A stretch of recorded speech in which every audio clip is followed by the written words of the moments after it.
의료 자문을 거부하면 협조가 이루어질 때까지 보험금 지급이 지연된다는 통보를 받게 됩니다. 이 때문에 의료 자문에 무조건 거부하지 말라는 얘기를 하는 겁니다. 의료 자문 동의서를 거부하게 되면 받을 수 있는 보험금도 영영 받지 못할 수도 있습니다. 안녕하세요. 착한 손사 TV입니다. 여러분이 보험금 청구를 하시면 후유장애가 맞는지, 질병 코드에 이상은 없는지 등 의학적인 판단이 필요할 때 의료 자문을 실시하게 됩니다. 어떻게 보면 의료 자문 제도는 보험금을 심사할 때 결코 피할 수 없는 숙명과도 같은 것인데요. 이러한 의료 자문은 반드시 필요한 경우도 있고 불필요한 경우도 있다고 생각합니다. 주위에서 얘기를 들어보면 전문가라는 사람이 의료 자문 동의서에는 절대로 사인하면 안 된다고 얘기합니다. 의료 자문을 무조건 거부하는 것이 보험금을 지급받기 위한 해결책이 될 수 있을까요? 이 시간 착한 손사 TV에서는 말도 많고 탈도 많은 의료 자문에 대해 소개해 드릴까 합니다.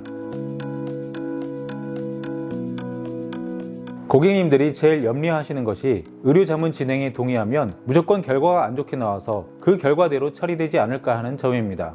하지만 반드시 그렇지는 않습니다. 사실 보험금은 약관 기준에 부합하는지를 따져야 하기 때문에 내 담당 주치의가 진단서를 써준 것이 100% 들어맞는다고 볼 수도 없습니다. 보험의 이해관계에 있어서는 그렇지 않을 수 있다는 말입니다. 의료 자문 제도는 기본적으로 자문을 구하는 병원 의사 이름이 개인정보 문제로 공개가 되지 않고 있기 때문에 꼭 공정한 제도라고는 볼 수 없습니다. 그와는 별개로 주치의사와 자문의사 어느 누구의 의견을 더욱 신뢰해야 하는지는 참 어려운 문제입니다. 만약 의료 자문에서 불리한 결과가 나와서 보험금이 부지급될 경우에는 당황하지 마시고 전문가와 상담을 통해 대처 방법을 천천히 알아보시길 추천드립니다. 진단서를 내어준 의사가 질병 코드가 맞다고 해도 보험회사 입장에서는 청구 서류를 검토한 후에 담당 의사 의견과는 다르다는 이유로 자문을 실시하게 됩니다. 저는 다른 제3의 병원의 자문을 구하는 것은 주치의 소견이 전혀 타당하지 않거나 구체적인 의학적 소견을 내어주지 않는 경우에 진행하는 것이 옳다고 봅니다.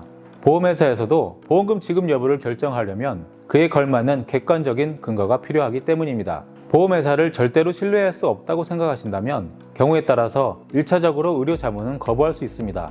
단 청구한 보험 금액이 크거나 보험회사에서 의료 자문에 동의하지 않을 경우 심사 진행이 불가하다는 통보를 받을 수도 있습니다. 의료 자문을 진행하지 않고서 기간이 지연되거나 심사가 가능한 경우는 담당자의 재량으로 처리가 될 수도 있습니다. 담당 주치의사 소견을 참고하여 지급이 되는 경우도 있고요. 하지만 대부분은 회사에서 의료 자문에 협조해달라고 요청을 하는 편입니다. 만약 동의하지 못하면 제3의료기관을 선정하여 동반감정 진행이 가능하다는 안내문이 도착하게 됩니다. 결국 의료 자문을 거부하면 협조가 이루어질 때까지 보험금 지급이 지연된다는 통보를 받게 됩니다. 이 때문에 의료 자문에 무조건 거부하지 말라는 얘기를 하는 겁니다. 의료 자문 동의서를 거부하게 되면 받을 수 있는 보험금도 영영 받지 못할 수도 있습니다. 오늘은 의료 자문 동의서를 무조건 거부하면 안 되는 이유에 대해 간단히 알려드렸습니다. 여러분께서 회사의 의료 자문 결과를 받아들이기 어려운 경우에는 다른 의료기관으로 동반감정을 가는 절차가 남아있으니 참고하시기 바랍니다. 관련하여 보상 상담이 필요하신 분들께서는 고정 댓글 카카오톡 채널에 문의 남겨주시기 바랍니다. 감사합니다.